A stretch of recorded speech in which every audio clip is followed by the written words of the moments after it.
Welcome to the Masters in Motion podcast. Join us as we jump into the world of CrossFit and celebrate the strength, resilience, and determination of Masters athletes. Pat Sherwood is one of the original OGs in the CrossFit world. I remember watching a video, really old video, with Greg Glassman talking to a group around a table, like in a conference room, and there were just like Dave Castro and Pat Sherwood. They're all just babies. So many years ago, Pat served for a long time on seminar staff. He can also be found in some of the CrossFit documentaries. He also commentates for the Rogue Invitational. He's done a ton of stuff. He's well-spoken and super humorous. I hope you enjoyed this episode as we did. Thanks, Pat, for coming on. Let's jump in.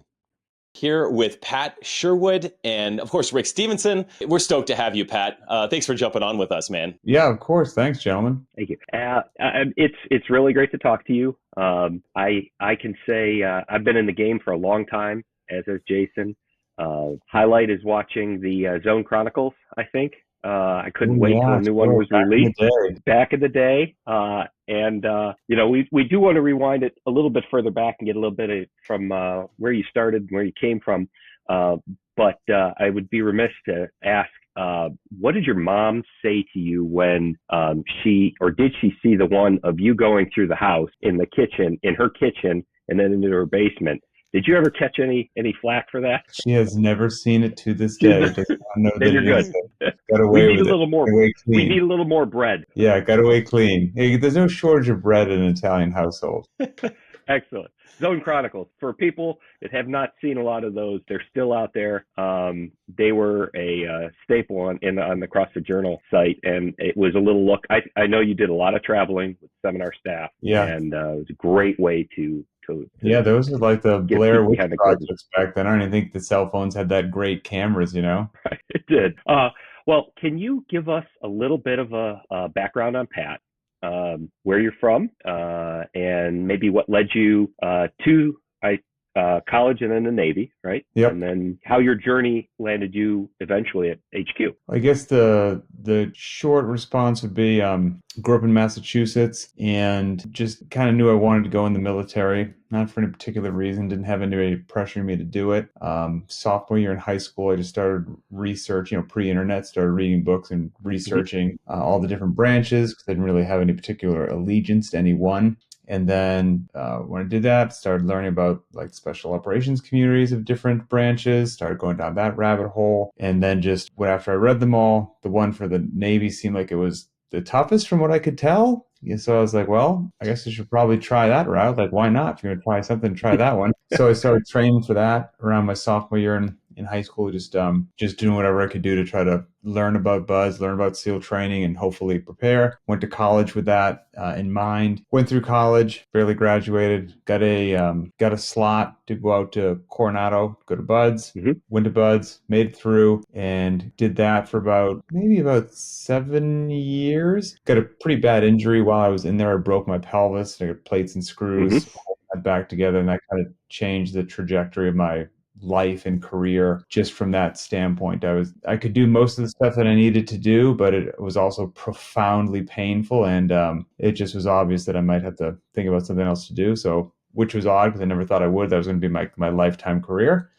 You're going to pull your 20 years in full retirement, right? At least at the time, but hey, life has little regard for your plans, as we probably all could attest to. And so get out of that, bounced around doing some other stuff for a while. And then around 2005, a guy that I went through BUD/S with and was at SEAL Team 4 with me, Dave Castro, he was dabbling in CrossFit on the West Coast. I was on the East Coast. And he's like, you got to try this stuff. And in August 2005, I gave it a whirl. And first workout was Murph, which everyone always is shocked at, but it literally looked really easy, quite frankly. I mean, it floored me, but based upon what we did in the military, we ran all the time. It's like 2 1-mile runs, even with body armor, was that was like nothing. And we did so many pull-ups, it was ridiculous. And so many push-ups. The only thing I didn't have any exposure to was squatting. But I was like, gotcha. It can't be that hard. But I've never done all of it together. Like it's, classic, like mixed modality wasn't my world. You just went for a run. Then you just did grinder PT. When it was all smashed together, even though it was 3 out of 4 elements that I was profoundly familiar with, it decimated me like I'd never worked out in my life. And that was quite a slice of humble pie, especially coming from the community that I came from, where it's like,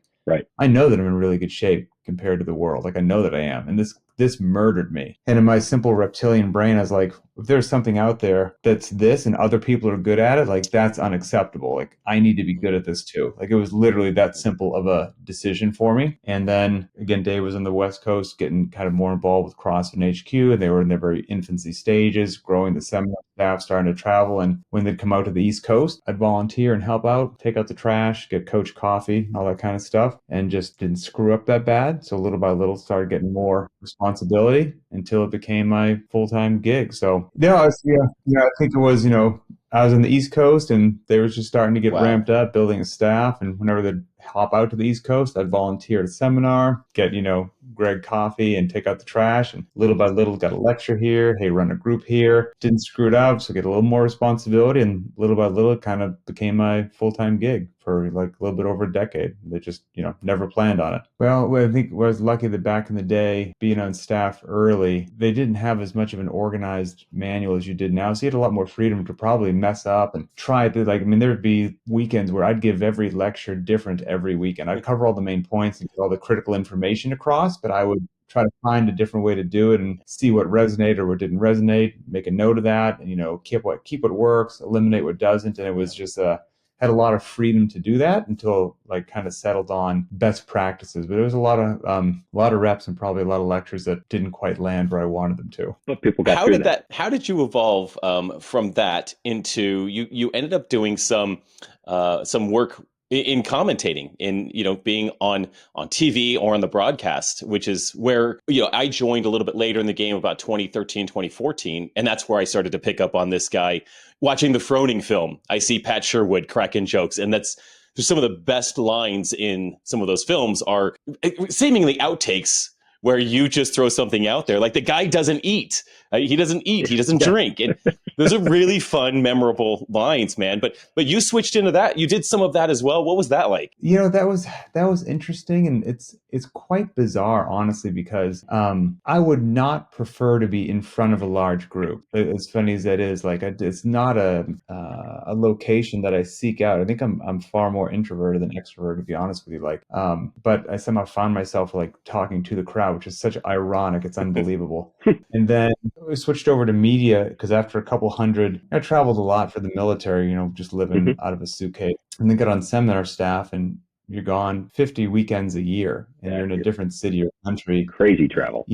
Crazy travel. I mean, there was a couple year period where, I had never been at home for 2 consecutive weeks in like 2 years. Wow. Like that's the other side of like, traveling must be really cool. And you're like, it is for a bit, but there's a grind to it that it is what it is. And again, there was high highs to it also. But after about 200 seminars like that, like 4 continuous years, I think I was just reaching burnout. And I just, had a conversation like, look, I can feel it coming. I'm not there yet. But if I get burned out, like that's not going to be good for me. It's not going to be good for the participants, the audience. Like it's a lose-lose situation. But the company was still at a point where like they didn't have a lot of other opportunities. It was like, we don't know what else you can do, but they were starting to get into the media role. And so since I had just, put a low budget phone in my face and like eating a sandwich every now and then for the Zone Chronicles, they're like, well, you've got media experience, I guess. So you're a media professional as far as we're concerned. So just through total dumb luck, they needed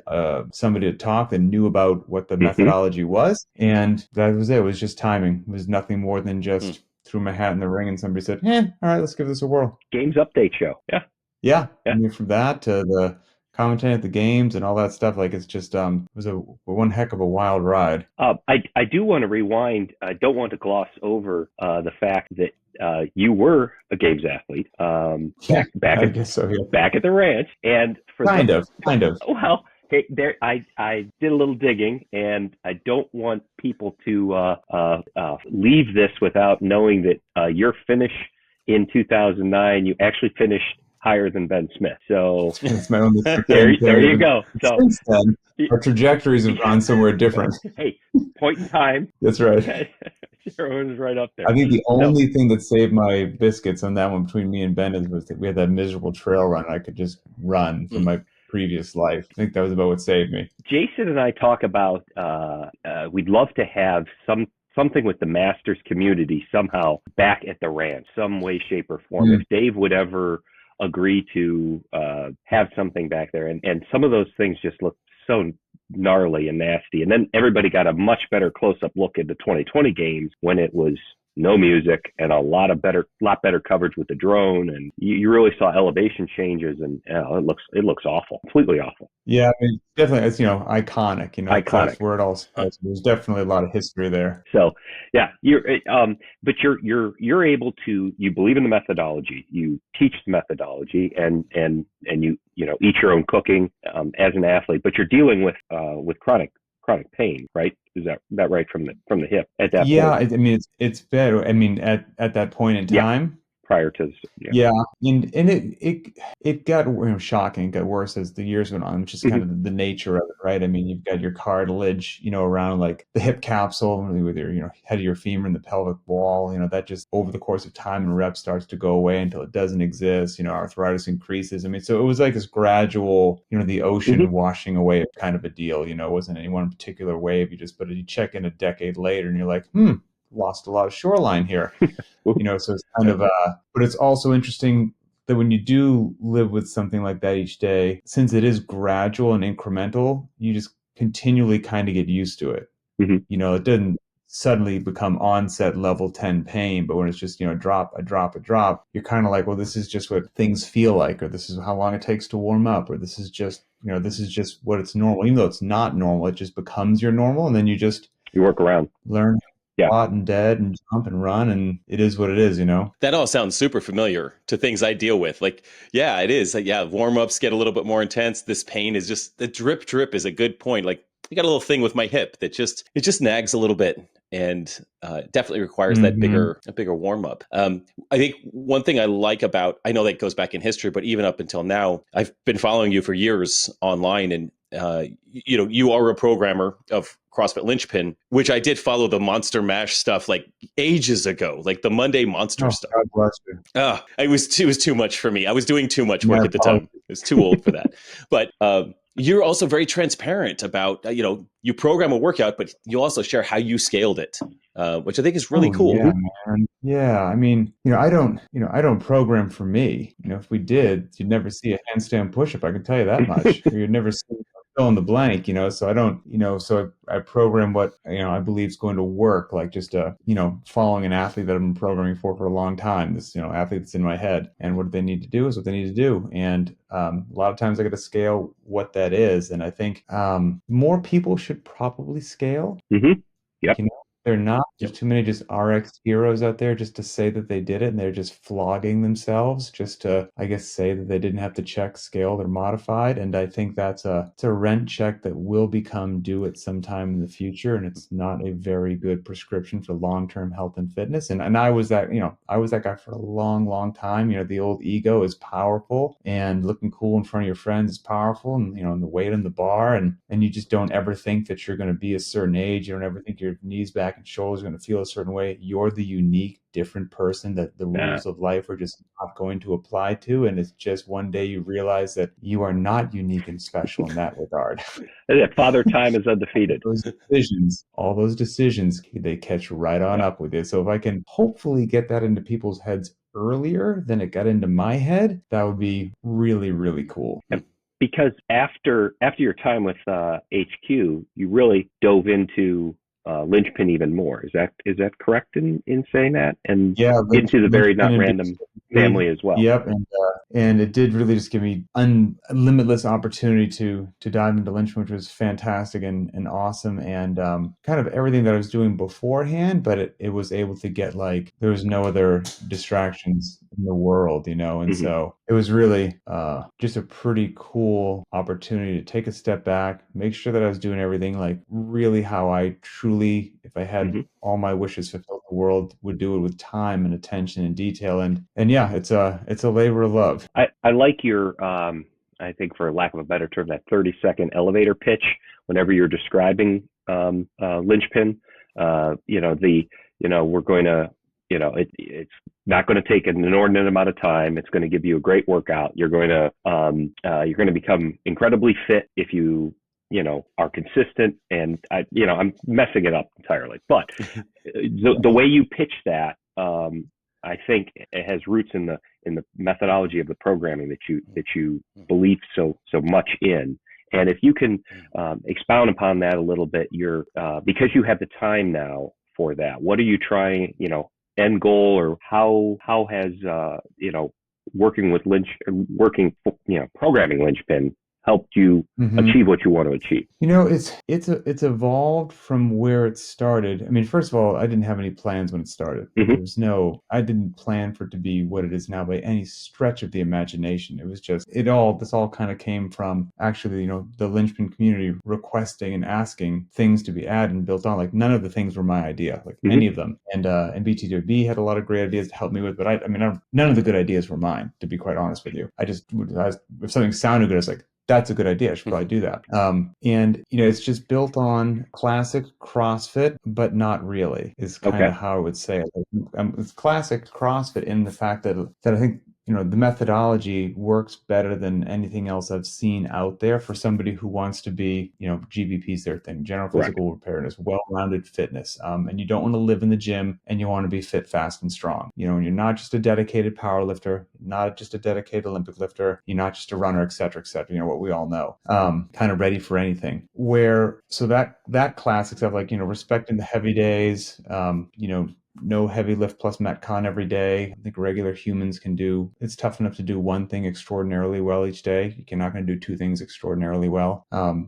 Respecting intensity, but, some of the changes, I would say, or just evolutions in my mind of like the classic methodology, which is all Lynchpin's all steeped in that, is, like, we're big proponents of at least once a week I put in a not for time workout, which quintessential CrossFit is for time. That's quintessential CrossFit, the stopwatch, the measurable, and all this. Yep. And as somebody who's given a couple hundred lectures, I fully understand the benefits of that. And I fully understand after 20 years how many people got burnt out. There's two, and it doesn't matter how effective it is if they stop doing it. So there's some point of like, this stuff works. Strength conditioning is actually really easy. People are hard. So how do we find what works and what works really well, and what's almost like the minimum effective dose, that is going to keep somebody making gradual, continual, sustainable progress. Not if you give them too little, they're not going to advance, because you have to stress the system. If you give them too much, they crash and burn mentally, physically, emotionally, one of those things. And then they're out anyway. So that little sweet spot, and that clock, as wonderful as it is, it's really cool for a year or 2 or 3 or 4 or 10 or something like that. But some people have been around for a really long time and have maybe, I don't know, they've done Helen 15 times. And you're never going to hit your lifetime PR on Helen ever again. And if you can't wrap your psychology around the fact that doesn't mean that you're a failure, that means that you're 18 years older and you're 50 years old now instead of 32. And you're still a beast, but that clock eats away at your soul and makes you feel terrible, and now you don't want to walk into the gym any day, then just go try really hard on Helen and don't run the darn clock. You're going to get really fit. You know what I mean? Like, at a certain point in your life, trying to PR your lifetime 1 rep max deadlift is not a good idea. You just probably want to lift what feels appropriately challenging, stressful on that day. And you know what? You'll be a beast, so there's this fine line to walk, but every now and then, like, you still have to track your data. So like, trying to find the sweet spot with people of the workouts, then modulating intensity, because you can't burn it down with high intensity every day unless you're a cyborg. Like that's that brick wall you will run into at some point in time. If you're a beast, it'll be 10 years, but I'll see you eventually, because you will hit that brick wall. And you're going to learn that you're going to have to work in low intensity days and moderate intensity days. And in doing that, that actually allows you to feel physically and mentally prepared to bring it for a high intensity day of your choosing, because you're like, I feel good. Let's get after it today. We're going to do this. And like, you can't do that every single solitary day in your 40s. You can't. It's not going to work. It's not going to go very well.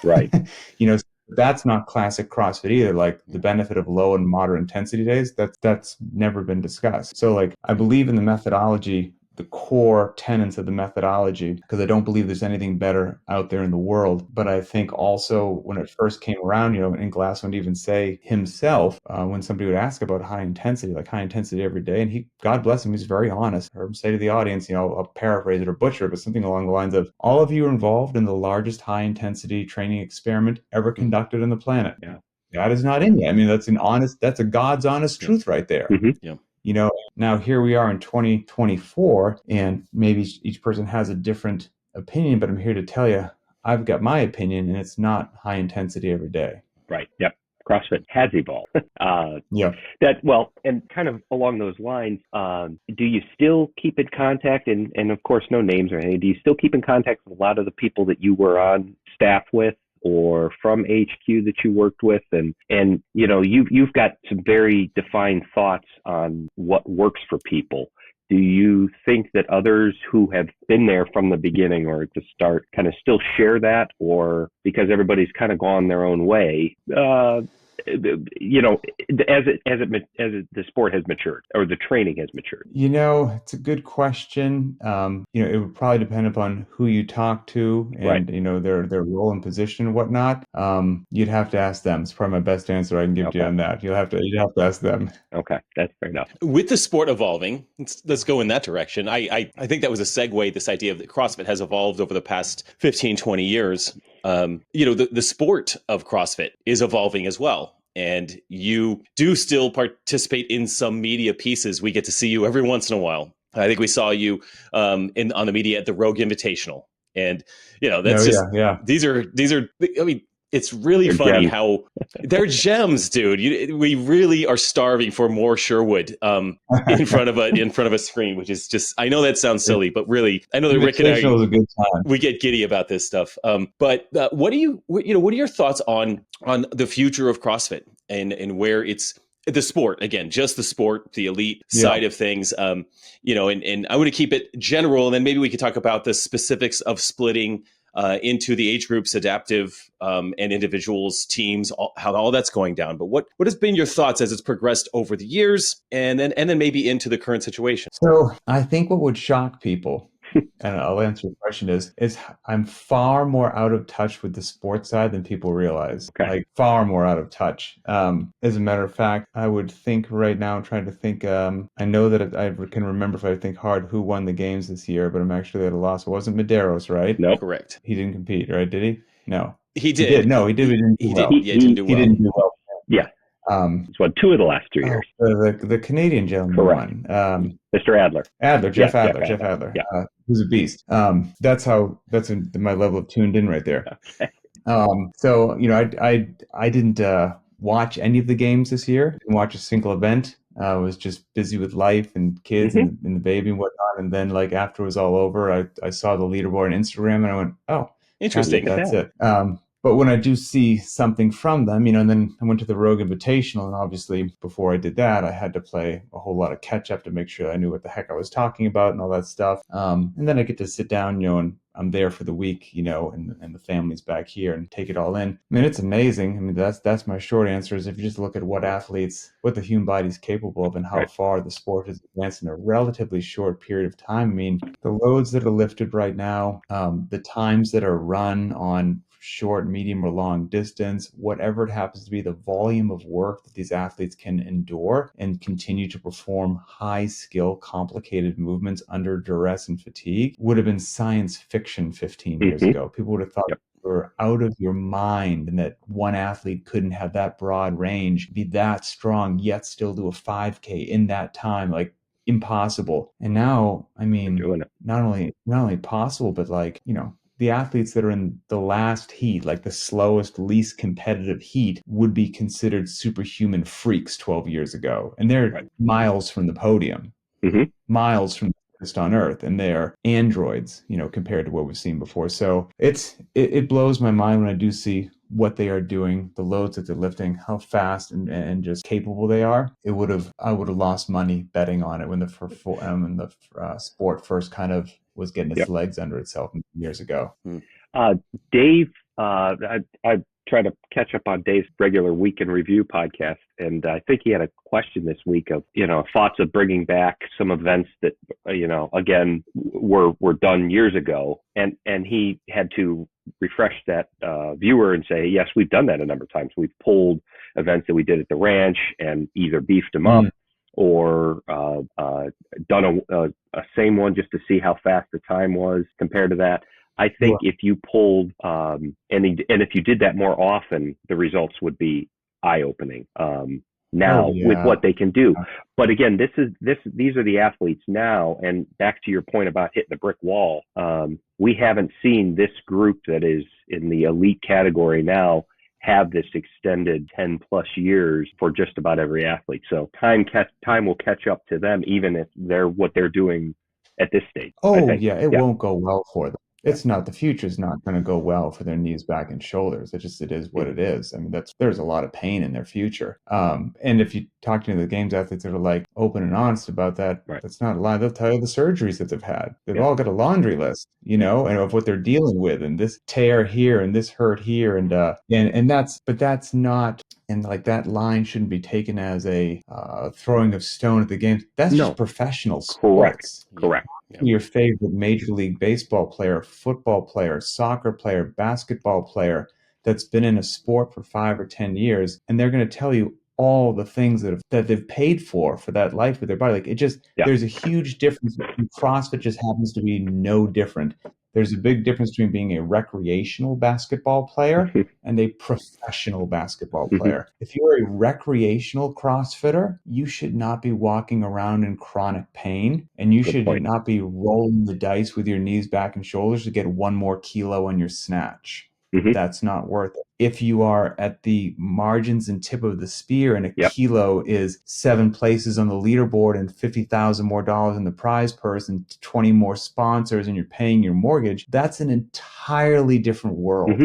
So it's a different decision tree, and it's a different everything. And I remember talking to Dan Bailey, who's having surgeries up to like 2 years ago, and after he tells you all the surgeries, he will also, in the next breath, utter, "It was worth every second, and I would do it all over again if I had to do it all the exact same." There's the mindset. It's just a choice. I would not give up being a SEAL. If you told me, hey, you're going to do that, but you're going to break your pelvis and live in chronic pain for the rest of your life, I'd be like, the choice is still the same. Easiest choice you've ever given me in my life. Yes, let's do it. It's just certain, if you're not going to live a normal life, things happen. And that's just, it is what. Going to stay on. That was glorious. I mean, that's just great right there. We're going to stay doing what we're doing, and yes, we'll pay the piper down the road. Can I turn away from the training side and ask maybe a little bit lighter of a question? But we touched on Zone Chronicles in the beginning. How does Pat Sherwood eat today? I think that's, are you an 80-20? Because we know your love of ice cream probably hasn't gone away. I eat generally well, just because I don't have great genes. Italians, by their very nature, are not just, ripped individuals. There's a lot of, excessive carbohydrate and insulin resistance. And so, and I'm also closer to 50 than I am to 40. I'm 48, so, things I need to pay attention to things. It is what it is. But I generally eat well. I'm certainly not paleo. I don't weigh and measure what I eat, but I did for a lot of years, and I might re-zero it every now and then. But for example, what I ate today was pretty common. This morning I had 2 eggs and like a cup of egg whites and mixed together. And then I had 2 bananas and a glass of water. Like, that's my breakfast. I added 2 cups of coffee. But that's a pretty standard breakfast, to be honest with you. For lunch, I had from Costco, I get these like chicken strips, just like baked chicken strips. There's nothing on them. They're just chicken strips. And I've got this like avocado mayo. So it's just made of like avocados and maybe some egg yolks or whites or something like that. But that's it. There's no actual like mayo crap in it. It's just avocado mayo. And I had an apple with that and more water. And then that was lunch. And then I had a protein shake after my workout, just because it tastes good. I don't think it actually does anything for my physical fitness. It's a cinnamon roll flavor. It's absolutely delicious. And I had that after my workout. And then for dinner, we had chicken pot pie. Oh, that sounds sick. And I cut it with a generous hand. And that's pretty typical. Like, breakfast is really controlled like that. Lunch is really controlled. And then we sit down for a family as a dinner. And when whatever is made for dinner, I have for dinner.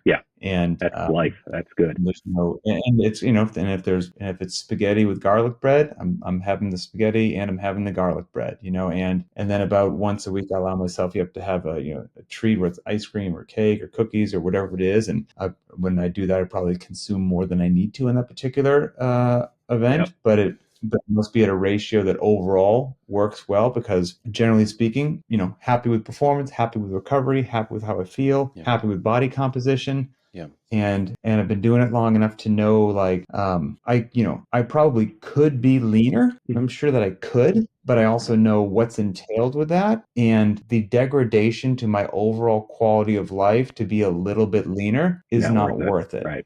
And so I found a good balance where I'm generally happy overall, and it works. But it took a while to get there. I mean, there was a lot of just trial and error, with nutrition and schedules and all that stuff. No doubt about that. Yeah, I would imagine over those years of the travel that you did, how challenging it was to eat. It was. I mean, a lot of between a lot of airports and eating out. I mean, we generally are creatures of habit. We like to eat at home, or if you follow something and you can kind of control what you're eating. But then put yourself in that situation where you're on the road all the time. You just got better at eyeballing. There was a lot of eyeballing, and it was also very eye-opening to. I mean, because hotel breakfast, just whatever, flight got delayed, you're running through the airport, you're not going to eat, you're flying to Germany, and you're whatever you can get at the snack store, that's what you're going to eat, and so you get a package of beef jerky and water and something, like, you just make these decisions that's far from ideal. It's got like 2 weeks worth of sodium in it, like, I get that, but it's also far better than me, I don't know, getting, something else. Like, it's all these trade-offs, like everything's just a trade-off, and you got pretty darn good at realizing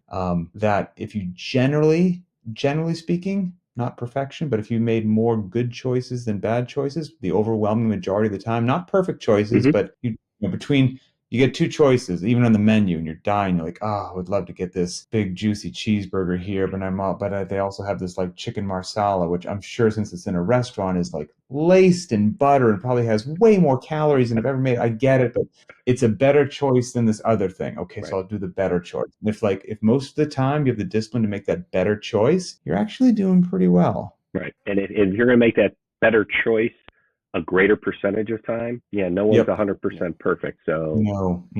I think it drives you nuts if you try to be. I've heard not sustainable for me. I've heard you say how just getting a workout in is so good for your mental health. It doesn't have to be long, complex, or involved. And I think a lot of us will agree that if you're not moving, if you're forced not to move in a day, we could be grumpy individuals. And I think you'll find many more people in the community like you than are not. So that's something that you have found that's what works for you. Yeah, I don't have a lot of vices, don't smoke, don't drink, don't do hallucinogenics. I mean, I just, I've got very few outlets in this world. And so getting into the gym and just getting after it. Yeah, moving. I find it to be therapeutic. I mean, I'm human. I like to do well. I like to have a good load on the bar and all that stuff. But I mean, almost like regardless of what the load is, regardless of what it is, like just moving. And it's always tough to get into the gym. Like, believe it or not, I don't enjoy working out. Find no joy in it. Okay. Don't like it, quite frankly. I don't like eating healthy either. I prefer Dairy Queen Blizzards. They're way more fun to eat than lean chicken breast. Way more fun to eat. I mean, carrot cake's way better than whatever. But I also have the discipline, and I understand delayed gratification, and I understand that a lot of things in the world, which may not be fun in the moment, yield benefits that far outweigh whatever it happens to be, and therefore it's worth it. And so, while I may not enjoy death by thrusters or something like that, I understand, or 6x400 meter repeats on the track. Like, I understand what people who have the discipline to do that sort of stuff, what they become regarding capacity. And that, to me, makes it worth it to walk out there, to warm up, and to do the darn thrusters, or to get out there, to get to the track and do those runs, which nobody enjoys. And same thing with the meal choices and all that. Like, the couch is really comfy, and Netflix is really cool. And it's far more enjoyable to do that than, do a 10 rep front squat. But if you understand where the couch leads to after 2 decades, and where squatting leads to after 2 decades, then you go, okay, let's do this. Let's do the set of 10. Get out to the garage and get it done. That's the daily grind, man. Which everybody, that we talk to and talk about being on the master side, has a life, has responsibilities, has a career.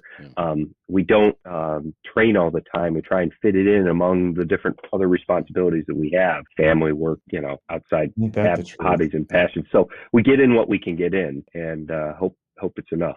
The thing is, I think, again, if you're trying to go to the games, you're an entirely different creature. We're not talking about you. Mm-hmm. We're talking about, you want to be the dad at the bus stop that other guys go, what's this guy do for a living? Lift trucks? Like that's the dad that you want to be, right? And you can be in the bottom of the open and be that guy, so like, I mean, because, compared to the regular person's not doing death by thrust. They're going to a 6x400 meter repeat by a long shot. I mean, it's the mere fact, let's say you're mediocre at those things. Mm-hmm. You're Conan the Barbarian compared to the regular society. Right. And the fact that you're not stuffing food and Oreos into your face every day, you're eating generally clean. If you're eating generally clean and you're doing thrusters, you're winning. You're a psychopath compared to regular. Right. You're amazing. And so you don't need a lot of time or a lot of whatever. That's what I think people don't get. It's this whole perfect's the enemy of the good, right? I mean, man, if you've got 30 minutes 4 times a week, mm-hmm. and you can control your diet, you will be a beast. You will have no shot of going to the games, but you will be an absolute animal and mm-hmm. way more ferociously fit than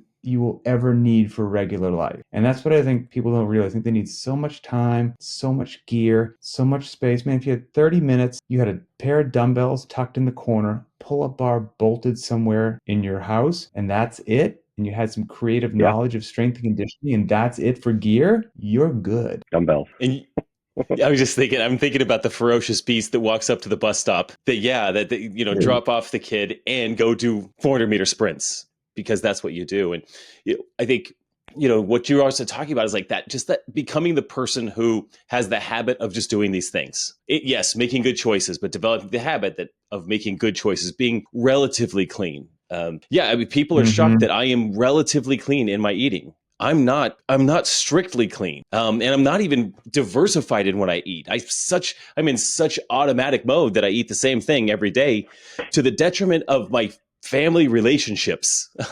Because in there. But yeah, it's simple. It's really simple. It doesn't have to be overly complicated. But I love, what's that guy do? Pick up a car for a living? Pick up trucks? Yeah, I wish that would be fun.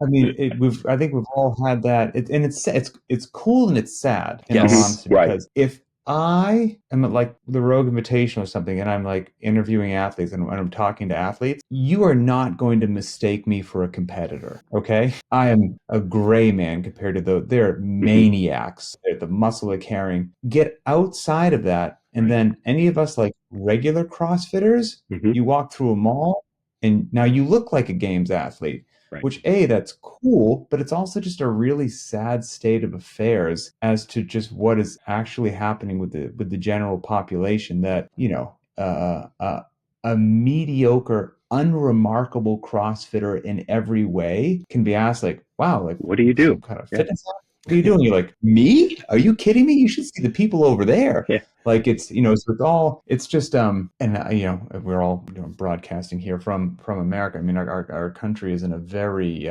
rough situation with regards to just chronic disease, body composition, activity level, food choices, the whole 9 yards. And it probably takes a tremendous amount of courage and discipline and dedication to break out of that cycle, but it doesn't take a lot of time or a lot of gear.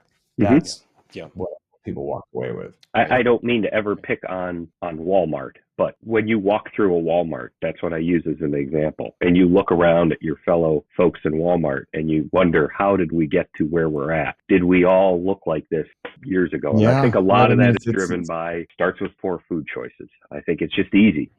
You grab what's easy. It's easy to eat. It's easy. And there's a lot of profoundly smart people with like doctorates in, chemistry and whatnot, making those food choices the perfect amount of salty and sweet and texture over and over until it is literally as close to irresistible mm-hmm. as you can possibly get. And that's really tough to overcome for a lot of people. I get it. Yep. That's not what we're. But I think the current CEO of CrossFit is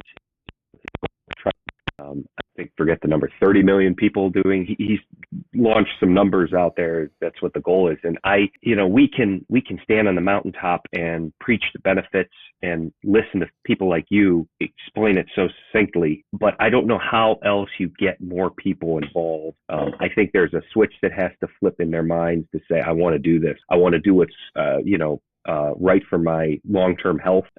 Because at some point, what we talk about and demonstrate with our actions, it just falls on deaf ears. So yeah, I don't foresee any mass conversion event. What I foresee, and I could be totally wrong. I'm not going to be shocked if whatever number it is we get to, whatever that number happens to be. Right. I mean, marketing's cool, commercials are cool, people tune in, and whatever it happens to be, like, that's great. Like, getting the word out, it's obviously great, but it's probably going to be like we've all been doing it, right? Like you get a group of people, you start to try to positively impact their life to a way that is remarkable, and they can't avoid just being in awe of what you have done to them physically, right. And not just physically, right, but between the ears, how they carry themselves, confidence, relationships, the whole 9 yards. Right. That they tell somebody else, and they bring them into you, and then they tell somebody else, and that's a slow way to do it, but it's results driven.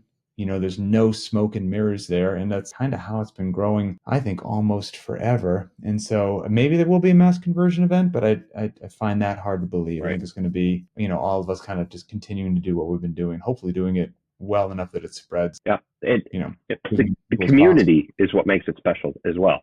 For all those garage warriors, that's because we're doing it for one reason or another. But, I see in our gym, the relationships that are formed. And a new person shows up because, 3 friends have brought he or she in. And, it's just been a magic potion that has worked for a number of years. And that's what we hope will continue. And, I got to give Bosman credit. He said this a couple times and I really like it. So I steal it, and, he basically says, if somebody will say, like, what's the best program out there? There's so many programs, and I've got one as well. Everyone's got one. There'll be 5 more tomorrow. It is what it is. And the best program is the one that you stick with. And I truly believe that. Because, that's what it all comes down to, is like so many people start and quit anything, that if you find, for whatever reason it is, the particular program, the particular person, the particular ethos, the particular culture, the particular messaging that, like, it clicks with you, and nobody cares if you're still doing it a week later. But if I check in with you and you're doing it a year later, and then you're doing it 5 years later, right, that's the right program for you. Like, maybe if you actually had some AI and you could say, actually, this program is undeniably the most effective program on the earth, and you hate every second of it, and you do it for 2 months and quit, then it doesn't matter. Right. And if this one is, I don't know, the 5th most effective, and you know what, you love it, and you connect with the people, and you feel heard, right, and you show up every day, bingo, that's you've got a winner for you. You have to actually do it for it to work. And so every gym has a different feel, every program has a different feel, every person has a different vibe, and there's, regardless of where you are in the spectrum, personality wise or whatever, like there's a home for you. You may have to poke around and bounce around a little bit, but you'll find the place that just fits you like a glove. And then when you do, I don't care what the name on the door says, but, like, that's where you're supposed to be. Stay there. Yeah, stay there, and you will get results. Yeah. Love that. Got to do it. Got to be in it to win it, Well, Pat, dude, this has been so great. Thanks for coming on with us at such short notice. Actually, we just finally connected a couple of days ago and made it happen. Thank you, Rick, for staying up to way past your bedtime to help us record this. You'll have paid the good price. But we would love to have you on the show again, Pat, in the future. We'll reach out to you again. We're in this for the long haul. We love doing this. And again, we're so appreciative of having you. Where can people find you online, and if they wanted to follow you and get to know you a bit more? They can first of all, thank you, gentlemen. I genuinely appreciate it. They can go to just CrossFitLynchpin.com. Okay. That's our Instagram handle as well. It's just CrossFit Lynchpin. And then mine, my Instagram is Sherwood215, but there's nothing interesting happening there, so everyone knows.